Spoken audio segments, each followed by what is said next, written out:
ini adalah percepatan gitu kan. Dan kita tahu juga G yang kita rekam adalah gravitational acceleration gitu, atau percepatan gravitasi. Yang dimana ketika kita menggabungkan dua persamaan ini, kita akan memperoleh persamaan yang bawah ini. Nah, inilah yang kita rekam gitu kan. Oke, next-nya. Oke, nah ini adalah beberapa cara untuk mengukur gravity kan. Nah, ini yang ada beberapa cara, dan cara-cara ini tuh yang biasanya digunakan di alat-alat yang kita pakai. Mungkin yang alat-alat yang kita pakai itu biasanya ya entah Sintrex atau Lacoste ya, yang biasa kita pakai untuk mengukur gravity itu biasanya rata-rata pakai pegas gitu. Yang ini yang C ini. Dan yang untuk yang lainnya ini juga beberapa metode konvensional ya untuk menghitung gravity gitu. Oke, ya ini untuk beberapa tipe ya dari metode gravity. Yang pertama adalah land. Nah, land gravity ini yang mungkin teman-teman itu juga udah pernah lakukan ya. Kayaknya udah pernah ya, kayak praktik lapangan atau apa, biasanya pakai land gravity gitu. Kita ngukur di suatu titik gitu kan, ada dua alat ya, ada relative gravimeter, ada absolute gravimeter gitu. Biasanya kita gunakan kalau di lapangan ya, untuk praktik lapangan biasanya relatif ya. Kita ikat itu ke titik nilai gravity base gitu kan, yang punya nilai absolut. Baru kita ngukur nilai gravitasi di area itu relatif terhadap nilai absolut yang sudah kita ukur di awal gitu. Nah, untuk absolute gravity sendiri mungkin ini ya, ini lebih ke skala yang lebih jarang digunakan untuk biasanya untuk industri gitu, dia hanya digunakan sebagai pembuat titik ikat saja gitu, karena memang ukurnya lama dan sebagainya gitu ya. Terus yang kedua kita punya marine ya, marine gravity ini biasanya di laut, ya, namanya juga marine ya, biasanya di kapal gitu. Nah ini juga mengukur uh, untuk profiling di laut gitu kan, untuk biasanya bareng sama seismik laut dan Yo, sebagainya. ya, Dan belum ada yang mau bertanya tadi? Oh, nggak ada ya. Oke. Yang ketiga nih airborne ya, airborne gravity. Mungkin teman-teman di sini nanti kalau ada yang tertarik untuk eh, ini ya skripsi gitu kan tentang gravity, ini datanya udah lumayan banyak, open source-nya airborne gitu kan, nanti bisa dipelajari. Data airborne ini dia menggunakan pesawat. Jadi nah untuk gravity gradiometri juga rata-rata kita memang menggunakan airborne ya, jadi memang pakai pesawat gitu untuk melakukan akuisisinya. Dan yang terakhir nih gravity satellite gitu. Nah ini yang open source, kalau teman-teman pernah pakai GGM Plus, pernah pakai WGM atau Topex itu ya, inilah hasil dari satellite gravity ini gitu. Nah ini biasanya open source, dan kalau memang kalian mau studi-studi regional buat paper yang datanya available ya, bisa lah pakai data satelit ini. Namun hati-hati ya, ini datanya sangat regional gitu. Jadi jarak antar titiknya aja sangat jauh gitu. Jadi hati-hati kalau menggunakan data satelit ini. Ini juga gambar di sebelah kanan ini menggambarkan wavelength ya, atau panjang gelombang gitu. Ketika kita lihat satelit di sini, dia ini ya, apa namanya, sangat regional ya. Dan semakin ke sini, semakin ke gradiometri ini, dia semakin lokal gitu dari panjang wavelength-nya gitu. Jadi dia resolusinya secara dangkal mungkin bisa dibilang lebih baik ya daripada yang satelit ini yang memang sangat regional gitu. Oke, nah ini untuk beberapa pengantar aja ya. Ini mungkin yang teman-teman udah pernah pakai, mungkin Lacoste dan Sintrek ya. Ini adalah alat yang biasanya kita gunakan kan buat melakukan land gravity. Nah mereka menggunakan spring nih untuk menghitung berapa sih variasi gravitasi di situ kan. Nah, untuk airborne ini seperti ini gitu. Kurang lebihnya dia ada di pesawat, dia diletakkan di sini, dan dia merekam secara continuous gitu di dalam pesawat ini gitu. Dan di sini juga biasanya dibarengin sama magnetik, ukuran magnetik juga untuk akuisisinya gitu. Nah, ini sedikit untuk processing, tapi ini saya nggak akan bahas banyak ya, karena teman-teman pasti udah paham semua lah tentang processing gravity, apa itu melakukan koreksi tide, ya kan, apa itu melakukan koreksi drift, atau nanti akan melakukan koreksi G normal atau latitude gitu kan, free air, simple bogey, tiren, dan sebagainya gitu kan. Itu teman-teman saya rasa udah paham lah, udah untuk memproses data yang tadinya kita dapat di lapangan sampai nanti mendapatkan complete Boger anomali gitu kan. Saya rasa udah paham gitu. Namun dua hal yang mau saya key di Gravity itu dia memiliki dua noise gitu kan, dua noise variasi noise gitu. Yang pertama temporal. Temporal variation ini noise yang disebabkan karena nilai G itu berubah terhadap waktu. Contohnya kayak tide dan drift ini. Tide ini dipengaruhi oleh pasang surut air laut gitu kan. Nah, ketika memang bulan dan matahari itu berpindah-pindah gitu kan posisinya, ketika bumi kita berotasi, nilai tidal ini akan berubah-berubah gitu. Makanya kita koreksi termasuk dalam temporal noise gitu. Dan kemudian untuk drift ini ya sama ya terhadap waktu juga. Jadi nilai kerenggangan pegas kita akan semakin bertambah gitu ketika memang alat itu kita gunakan. Nah, itu kita harus koreksi juga. Jadi sehingga kita bisa memiliki nilai yang lebih baik gitu. Untuk spatial variation atau noise sumber noise yang kedua, itu tergantung tempat gitu. Tergantung tempat. Nah, latitude sendiri tergantung di mana kita melakukan pengukuran gitu. Kita mempunyai nilai gravity medan gravitasi yang berbeda-beda gitu di semua tempat gitu kan. Kita punya nilai gravity teoritis yang berbeda, jadi ketika kita melakukan koreksi di Indonesia ataupun di negara lain, kita melakukan akuisisi di negara lain, itu akan berbeda nilainya gitu. Nah, ini tergantung posisi kita di mana. Nah, free air juga sama. Free air ini mengkoreksi, mengakomodir topografi. Jadi kalau kita berada di tempat tinggi dan di tempat rendah, itu nilai koreksinya pasti akan berbeda. Nah, ini sama untuk Siebel-Bogen dan Tiren sama itu berpengaruh dari lebih ke spatial variation gitu daripada temporal. Oke. Nah, ini untuk yang FTG ya. Nah, ini mungkin kalau Gravity saya rasa teman-teman udah familiar lah ya metode yang sering digunakan gitu. Namun ini untuk sedikit FTG juga nanti saya akan lebih banyak jelasin untuk ini ya eh, kita hands on-nya. Nah, untuk FTG sendiri dia itu sebenarnya adalah turunan spasial gitu atau gradien kalau kita bilang ya. Turunan spasial dari medan gravitasi. Nah, ini kalau kita bicara FTG ini kita berbicara yang namanya tensor gitu kan. Ini namanya juga full tensor gitu. Nah, apa itu tensor sebenarnya? Jadi tensor itu adalah sebuah vektor yang dikalikan dengan vektor lain untuk menghasilkan ya vektor gitu kan. Nah, itu tensor. Jadi kita bakal mempunyai tiga arah ya. Kenapa tiga arah? Karena sebenarnya gravity ini yang kita rasakan kan kita semua juga merasakan medan gravitasi ya. Kalian hidup di bumi gitu kan, ya merasakan kalian ada tarikan ke bawah gitu. Kalau nggak ada kita terbang semua kan, melayang-layang gitu. Nah, kita merasakan gravitasi tarikan gitu. Tapi kan gravitasi itu sebenarnya vektor gitu, dan vektor itu mempunyai arah. Nah, tapi arah yang kita ukur itu biasanya cuma GZ gitu, cuma Z aja. Nah, X sama Y-nya ini nggak kita ukur kalau dalam geofisika kan. Nah, padahal GX sama GY ini ada gitu loh, dan memang bisa dipakai gitu. Nah, FTG ini mengakomodir semua komponen ini. Nah, ketika semua komponen ini kita punya, kita bisa turunkan lagi terhadap komponen itu gitu loh. Jadi GY ini contohnya GY. Kalau kita turunkan terhadap komponen Z, kita dapat GZ ini. GY kita turunkan terhadap X, GYX gitu, dan seterusnya gitu.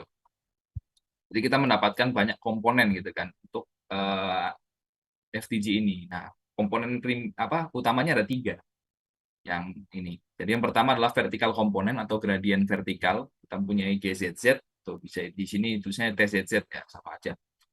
Untuk komponen horizontalnya atau horizontal kurvatur, ini kita punya komponen horizontal saja gitu. Jadi variasi gravitasi yang ada di bidang horizontal gitu. Jadi X dan Y saja. Jadi kita punya GXY, GXX, dan GYY.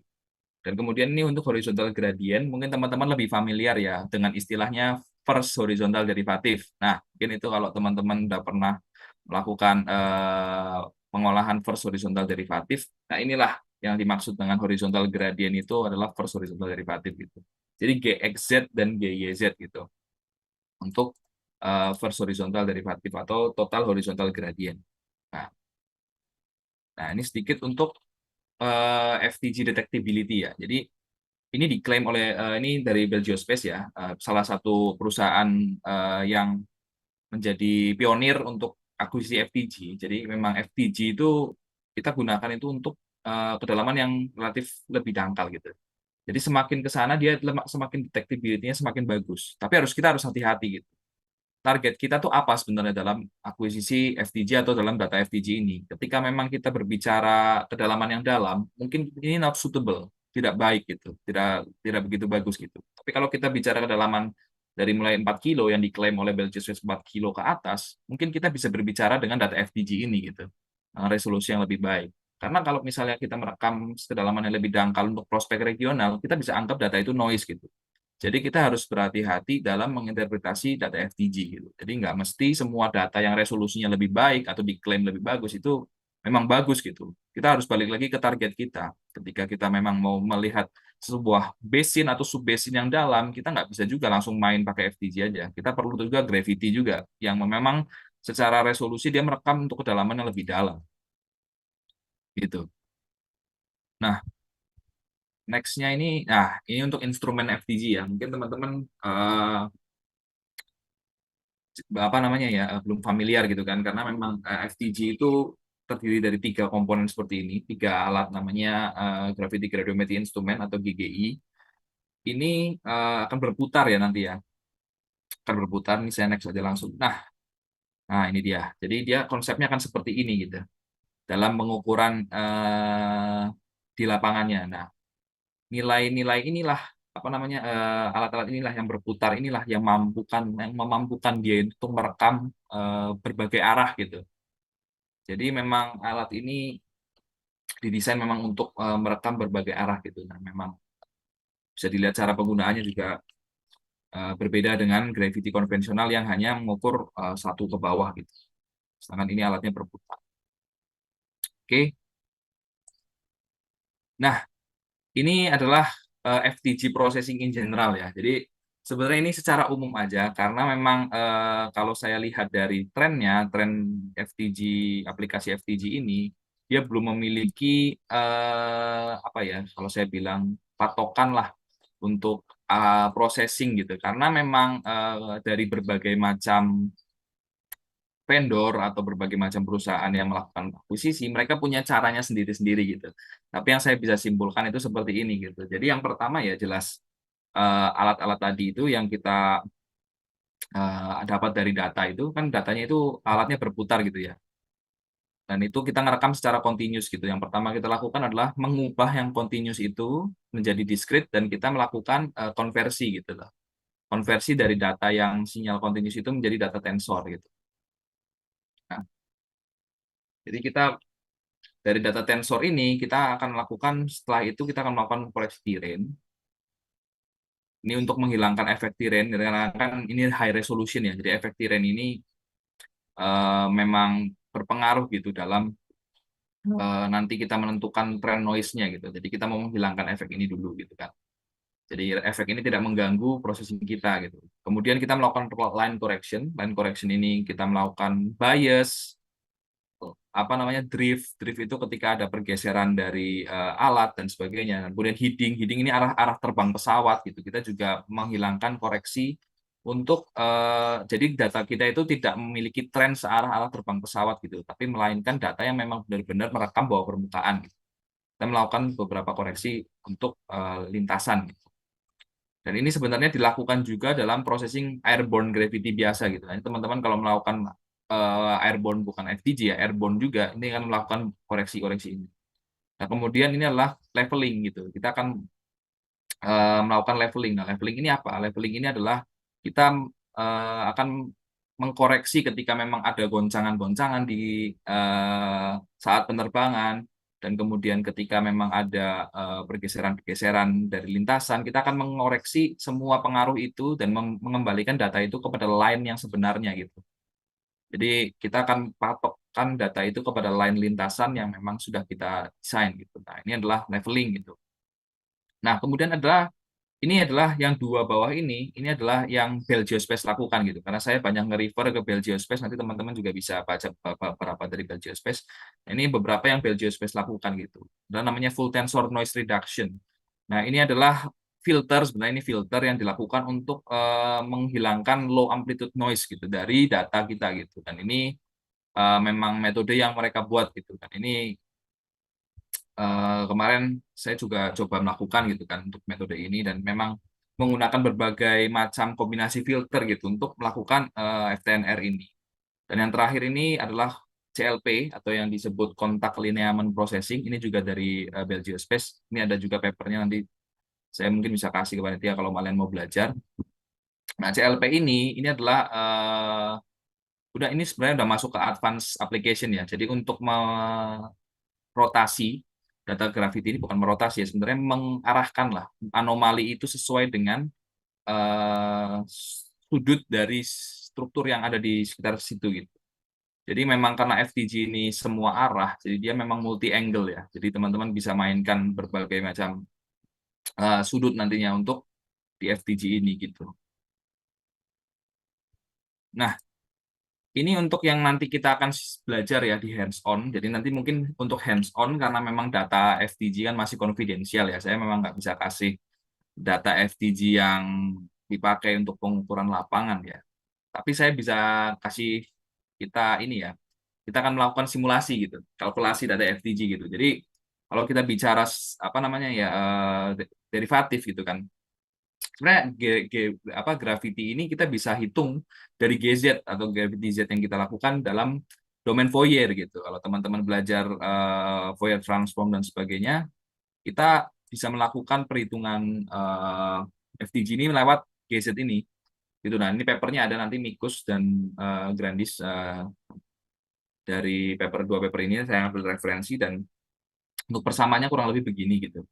Yang nanti kita akan pakai untuk basis dari perhitungan kita gitu.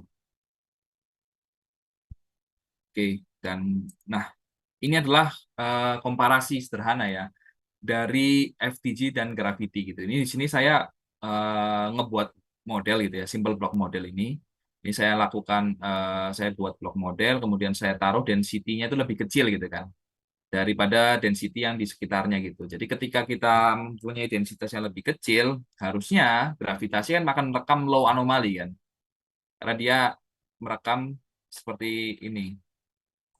Eh, jadi dia akan merekam seperti ini kan, gravity kan. Kalau kita lihat secara dua dimensi, dia akan merekam seperti ini, benar kan? Nah, jadi respon dari blok ini akan seperti ini kan. Nah, ini adalah respon gravity-nya gitu, ya kan? Tapi kalau kita lihat respon FTG-nya, nah ini untuk setiap komponen FTG-nya ya. Jadi simple block model itu, kalau kita lihat komponen yang ada di faktor Z-nya ini, GXZ, GYZ, dan GZZ, dia akan menggambarkan seperti ini. Nah, ini bloknya itu ada di sekitar sini. Inilah yang kita bisa gambar ya. Sebenarnya kotak, kotak sih. Sebenarnya seperti inilah, kurang lebih lah. Kotak seperti ini. Nah, ini di sini juga. Kira-kira seperti inilah. Nah, ini sama juga untuk komponen YXX dan YY-nya juga.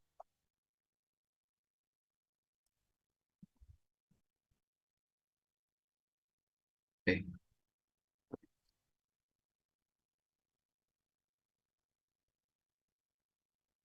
Nah, kemudian kita juga bisa melakukan yang namanya tadi yang saya bilang, gradien dan kurvatur gitu. Nah, gradien ini dia akan menggambarkan boundariesnya kan. Nah, ini kombinasi dari ini XZ dan YZ. Ini kalau teman-teman bilang total horizontal dari total first horizontal derivatif ya, THD atau total horizontal derivatif, ya ini dia rumusnya kan, GX GXZ kuadrat ditambah GYZ kuadrat gitu. Nah, kita akan mendapatkan seperti ini. Nah, yang nilai inilah, ini adalah kotaknya kita itu di sini. Simple block model kita di sini. Nah, kemudian kalau kurvatur ini adalah berbicara masalah lateral, variasi lateral. Jadi ketika kita punya, misal kita punya sebuah benda seperti ini kan. Nah, kalau kita ada Z, GZ kan, dia akan merekam satu nilai Z ke bawah kan, seperti ini. Dan nilainya kan seperti ini kan. Namun kalau kita ngerekam GX atau GY, dia kan akan merekamnya samping ya, ke arah sana ya, ke arah X dan Y ya. Jadi ketika dia memang merekamnya di bagian sini ya, dia responnya akan flat. Tapi ketika dia kontak dengan benda yang density-nya seperti ini, dia nilainya baru akan naik gitu. Jadi beda, kalau kita bicara Z, dia akan merekam vertikal ke bawah. Tapi kalau kita baca X dan Y, dia akan merekam variasi anomali ke arah X dan Y. Dan ini berfungsi, nanti saya ada diagramnya, nanti ini berfungsi untuk variasi-variasi yang memang secara lateral dan bukan secara vertikal. Oke. Nah, ini untuk real datanya seperti ini. Nah, ini untuk real datanya ya, teman-teman. Nah, ini ada komparasi sama seismik juga nih. Nah, jadi ini ada satu seksi seismik dan ini merekam ya ini anticline ya kita bilang ya. Nah, ini ada anticline di sini. Nah, teman-teman juga bisa lihat di sebelah yang atas ini adalah GZ atau gravity biasa ya, yang eh, yang kita punya juga gitu kan. Dan ini yang di bawah ini adalah komponen ZZ gitu, gravity vertical gradient gitu. Nah, kita bisa lihat komparasi resolusi teman-teman. Nah, si gravity ini dia merekam high response kan, high response anomali gitu. Tapi ya dia menggambarkan bahwa oh, di sini ada suatu high response nih. Apa namanya ya dari anticline ini. Tapi kita nggak tahu maksudnya anticline itu bagaimana sih arahnya dan bagaimana bentuknya dia nggak bisa menggambarkan dengan baik gitu. Tapi kalau teman-teman lihat dari GZZ ini, kita bisa bilang bahwa oh anticline itu yang ini gitu, ya kan? Nah kalau ini kan kita nggak tahu ya, kita cuma oh kita punya suatu benda high anomaly dense gitu. Dan ketika kita compare di profile, memang terlihat ya, yang warna hijau ini yang gravity, yang warna merah itu yang anticline. Jadi kita bisa tahu bahwa oh dominasi anticline itu ternyata luasnya di sekitar sini saja. Dan yang GZ itu dia lebih regional gitu kan. Dia merekam hanya oh ya respon anomali tinggi gitu. Nah, ini yang biasanya kita gunakan ketika memang kita ingin mengetahui lebih detail penggambaran bawah permukaan seperti apa ya FTG ini memang bisa mewakili gitu. Tapi hati-hati, balik lagi ke target kita. Jika memang memang kedalamannya ini kan masih relatively shallow ya, itu akan lebih baik gitu. Tapi kita harus berhati-hati juga. Dan ini untuk komponen lainnya sama, dia menggambarkan hal yang sama gitu, yaitu anticline ini kan. Di komponen XX, XY, Z, YY, dan YZ juga menggambarkan fitur yang sama dengan tren yang relatif sama gitu. Jadi memang ini uh, sangat berguna gitu untuk kita mengidentifikasi berbagai fitur yang dangkal gitu. Nah, ini yang saya jelaskan tadi, mungkin ini sedikit gambaran ya, uh, bagaimana kita menggunakan FTG untuk eksplorasi. Jadi untuk yang atas ini kita bicara tentang kita bicara dari Great Z atau gravity gitu. Nah, kita merekam memang keseluruhan dari body ini gitu loh. Jadi memang ketika kita memang punya variasi secara vertikal, dua komponen ini akan sangat sensitif gitu. Tapi ketika kita bicara tentang kontak atau batas ini, batas yang ini, kita akan bermain dengan yang ini, XZ dan YZ. Nah, teman-teman bisa lihat di sini, yang biru ini, yang bagian biru ini, nah biru ini hanya akan direkam oleh yang ini. Maksudnya hanya akan sensitif terbaca oleh yang ini, yang komponen XZ dan YZ. Karena mereka adalah horizontal derivatif gitu, yang merupakan gradien turunan pertama dari Z ke X dan XZ ke Y gitu. Jadi dia bisa merekam ini kontak-kontak antar ini. Dan kemudian untuk komponen yang horizontal, dia akan merekam yang atas ini. Nah, yang bentuk-bentuk seperti ini gitu loh. Jadi ketika teman-teman punya horse atau graben, ini akan sangat membantu gitu loh, yang komponen ini. Kita identifikasi horse graben dan perbedaan-perbedaan secara eh, apa namanya lateral lainnya. Komponen yang horizontal ini akan sangat membantu gitu. Oke,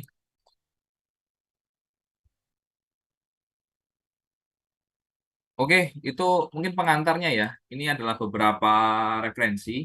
Teman-teman juga bisa baca dari eh, yang saya gunakan gitu kan.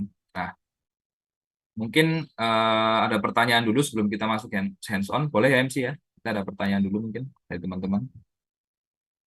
Mungkin untuk teman-teman yang ingin ditanyakan sebelum masuk ke sesi hands-on, boleh raise hand atau di kolom chat ya. Terima kasih.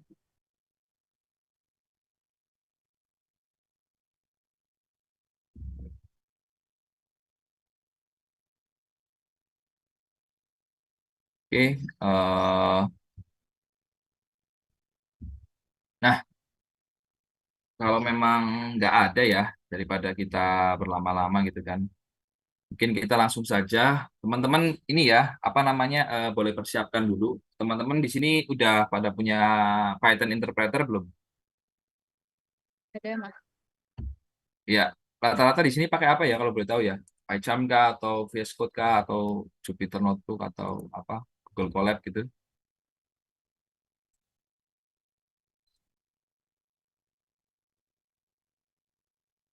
Spider Mas biasanya. Gimana? Biasanya kita Python interpreternya sejauh ini masih pakai Spider. Oh ya udah nggak apa-apa, apapun itulah ya. Nah, untuk itu kita ini dulu ya, pastiin package ini udah keinstall ya. Jadi kita mau ngelakuin perhitungan sederhana sebenarnya untuk kita ngelakuin hands on. Nah, sebenarnya sekarang kan udah ada AI ya. AI kan bisa bantu ngoding, tapi ya nggak apa-apa lah kita ngoding dari awal lah. Dan apa namanya ya, biar teman-teman juga tahu gitu kan, ini fungsinya apa gitu kan. Jadi bukan cuma dijelasin sama ChatGPT atau Chat Gemini gitu kan, yang sekarang coding gitu, tapi nanti teman-teman bisa kembangkan lah nanti dari coding yang ini, teman-teman mungkin bisa kembangkan untuk yang lebih bagus lagi gitu kan. Nah, eh oke, sama software yang mau disiapkan itu Geosoft aja ya, teman-teman punya Geosoft Oasis Montage semua kan? Iya Udah ada, Mas. udah ya, oke ya. Oke, nanti untuk sesi hands on, kalau teman-teman ngerasa aku kecepatan atau apa, bisa ngomong langsung ya. Jadi nanti aku langsung pelan-pelan gitu. Oke, aku stop share dulu sebentar. Oke, untuk hands on sebentar ya, saya siapin dulu. Oke, oke,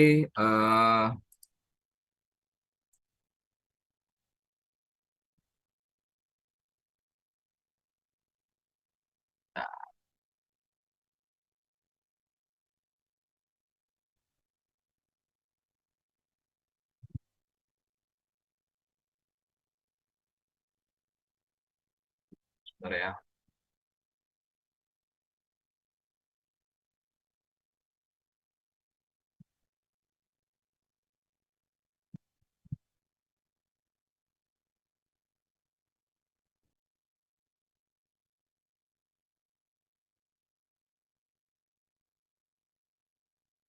Oke, layar saya sudah terlihat yang ini.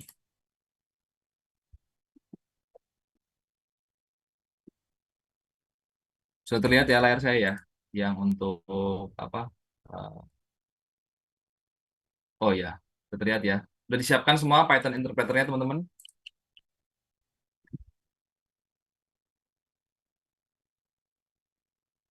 Teman-teman juga data yang saya kasih udah dikasih ya semua ya. Datanya udah punya kan yang saya kasih? Saya kemarin kasih data nitip. Mm. Mungkin baru akan saya share sekarang Mas. Oh iya boleh, datanya di-share dulu ya, Ini. Bentar. teman-teman ya. Nah, sebelum kita ngoding, pastiin dulu udah diinstal semua package-nya ya yang tadi saya bilang. Jadi ada ini ya, apa Pandas, kemudian NumPy, SciPy sama Matplotlib ya. Teman-teman tahu cara menginstal package ini kan? Kalau untuk di PyCharm sendiri, teman-teman bisa langsung ke terminal, terus ke teman-teman klik pip, install. Ya kalau misalnya belum install ya, apa gitu. Langsung enter aja. Maaf Bakal. Mas, memotong. Itu ada teman kami yang bertanya di kolom chat Oh iya dari ya. Kak Nanda Rizky. Dia tanya untuk FTG itu resolusi kedalamannya sampai berapa meter? Apakah untuk akuisisinya berlaku sistem loop? FTG resolusi kedalaman sampai berapa meter. Nah, sebenarnya itu ini ya, yang kalau diklaim Bell Geospace itu akan lebih baik gitu kan. Penggunaannya sebenarnya sampai 4 kilo gitu. Nah, itu kan akhirnya balik lagi ke kita sebagai geofisik untuk menginterpret data itu gitu kan. Nah, ketika kita memang sudah melihat data itu tidak reliable atau dari kedalaman 4 kilo itu ke bawah sudah tidak menggambarkan fitur geologi yang benar gitu kan ya, kita bisa bilang data itu udah nggak bagus gitu. Itu balik lagi gitu karena memang dia berdiri sendiri juga nggak bisa gitu karena balik lagi kayak tadi saya jelaskan di ini Ya memang untuk konfirmasi ininya saja memang pakai seismik gitu. Nah, ini apa namanya ya, salah satu eh, harus berhati-hati intinya lah. Harus keynote-nya tuh harus berhati-hati bahwa memang kita bicara dengan data potensial yang eh, kedalaman itu empiris ya kedalamannya. Jadi kita harus benar-benar tetap hati-hati dan melihat secara ini ya, secara vertikal itu dengan data yang memiliki resolusi vertikal, contoh kayak seismik atau MT gitu kan. Nah, itu tapi memang diklaim ya 4 kilo ke atas itu memang bagus gitu. Tapi balik lagi ke target kita. Untuk yang akuisisinya berlaku sistem loop ya sama dengan Gravity, dia akan di-tie gitu kan kepada base gitu. Jadi memang sebelum kita ngelakuin survei gitu ya mereka tetap ngiket base gitu. Ngiket base di titik yang udah ada nilai absolutnya gitu. Sama.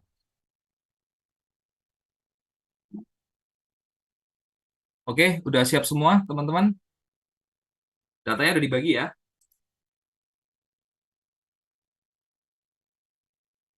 Sudah, Mas. Oke, teman-teman, saya anggap sudah ready semuanya. Kalau ada yang ketinggalan, langsung ini aja ngomong aja ya, nggak apa-apa. Kita eh, pertama-tama kita ngelakuin import dulu, import beberapa package. Jadi kita kita tuh ya SNP, kita lakuin lagi import Pandas, SPD. Nah,